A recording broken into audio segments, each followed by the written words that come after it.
She is the three-time national champion for Jamaica in the women's 100-meter hurdles and one of the top 10 female hurdlers on the planet. But did Megan Tapper come up short for the 2023 season? See what I did there? Short, get it? Anyway, welcome back to the channel, people. Welcome back to the channel. If this is your first time here, thank you for making it Peter Lloyd World. Go ahead, please hit the subscribe button so we can continue to grow. When you do that, hit the notification bell so you know when the next video drops. We drop a video at least once a day here on Peter Lloyd World. Also, if you enjoy the content, please hit the like button. And finally, leave your thoughts after this sports analysis where we take a look at and we break down the races. So, ready? Yep. Good to go. Megan Tapper closed out her 2023 season of women's 100 meters with her final race being at the Prefontaine Classic in, of course, the women's 100 meter hurdles. Tapper lined up alongside the world champion, her compatriot Danielle Williams, and also the world's fastest for the 2023 season, Kendra Harrison, as well as the up until World Championships unbeaten Jasmine Camacho Quinn, Toby Amerson, the world record holder, and so much more. It was Kenya's Toby Amerson, the world record holder, who won in the season's best of 12.33, with Jasmine Camacho Quinn coming second in 12.38, Kendra Harrison third in 12.44, Danielle Williams fourth in 12.47, and Jamaica's Megan Tapper fifth in 12.48 seconds. Kenny Harrison in sixth. Win in second place, and the winner. 3 weeks before, at the Budapest World Championships 2023, she lined up alongside Akira Nugent of Jamaica, the world champion, the eventual world champion Danielle Williams, Jasmine Camacho Quinn of Puerto Rico, Nia Ali of the United States, Toby Amerson of Kenya, and Kendra Harrison of the United States. The very best female hurdlers in the world, with the exception of Brittany Anderson, of course, of Jamaica, who was injured. However, in the semifinals, unfortunately, Megan Tapper's journey ended at World Championships, and just like Eugene, she was not able to make it through to the finals. Set. A real sense of anticipation ahead of these semi-finals. Good start by Tapping. Now Kenny Harrison, Charlton trying to go with her. Kenny Harrison away and clear. Harrison and very tight on the line. Ending her Eugene hope for a medal with a run of 12.55.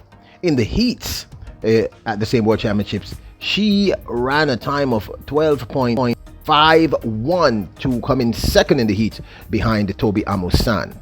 It's in the form of her life. Kenny Harrison has just run one of the quickest times in history. And Camacho Quinn's unbeaten run goes from 11 out of 11 to 12 out of 12. Yeah, here it is again. Camacho Quinn, 12 out of 12, as you say, Rob. Fully focused. Look at that. Not really looking at the barriers. Bang, bang, bang. Those steps between the barriers so fast. You almost get the... She spoke with the reporters from TVJ after this run. That's the strange one, isn't it? As we see Amazon. So I'm grateful that I came out here and was able to execute a 12:51 for the heat, and I'm looking forward to semis. Tell me about the race plan going in. Well, it's just to keep the technique clean. It wasn't as clean as I wanted it to be, but thank God we have the semis coming up, and I plan to, tighten it up and go out there stronger and better. You've done a personal best to 12:44 this season already at the national championships. How much better are you looking to go?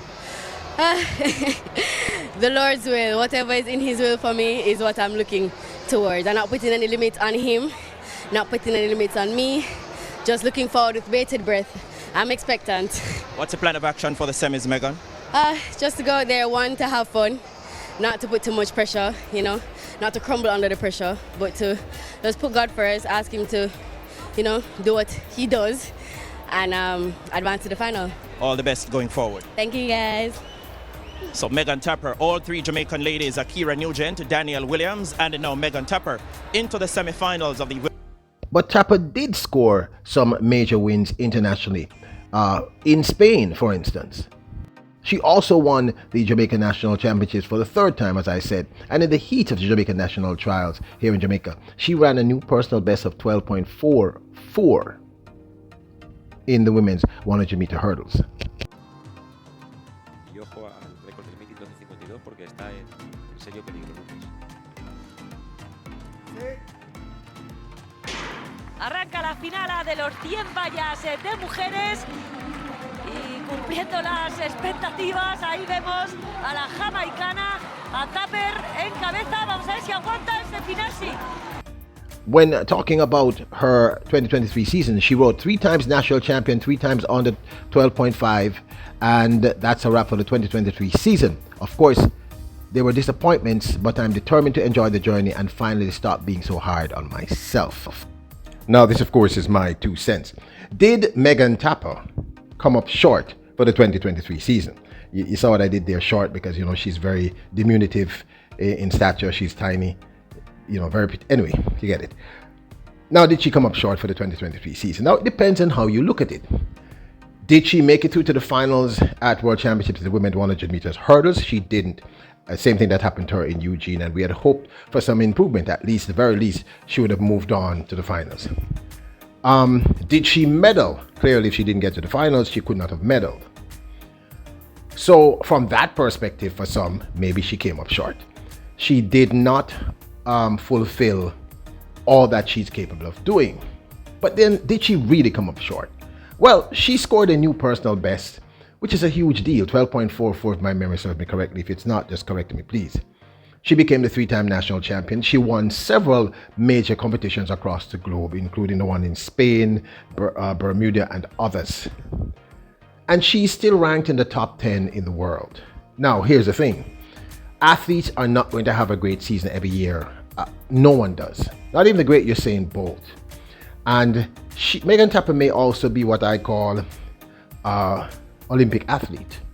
The fact is, Tapper's focus and determination, her ability to improve despite all the odds, because remember, she's very diminutive, and many people actually think that's a drawback for her actually doing the women's 100 meter hurdles. I mean, you look at her when she's standing up, those hurdles are virtually at her chin. She's really tiny, but she's managed to improve her time substantially. 12.44 is a solid time, one that should not be scoffed at. And she is a 3-time national champion. As I said before, she has won several major competitions. And she's still in the conversation in that top 7, top 8 athletes. I do not think one could say she came up short. She didn't get through to the finals at World Championships. I understand that. She didn't win a medal, but I do not think she came up short. If you are able to improve your PB substantially, and she did, substantial PB improvement in a season, win major competitions, and you're there in Budapest at least up to the semifinals, and you make it to the finals of the Diamond League, and you become your 5th in the finals of the Diamond League, you are a serious contender. But this, of course, is my 2 cents. I'd love to hear your thoughts. Did she come up short? Now, don't forget to hit the subscribe button, hit the notification bell, hit the like button. Remember, your royals, kings, and queens. Bless up!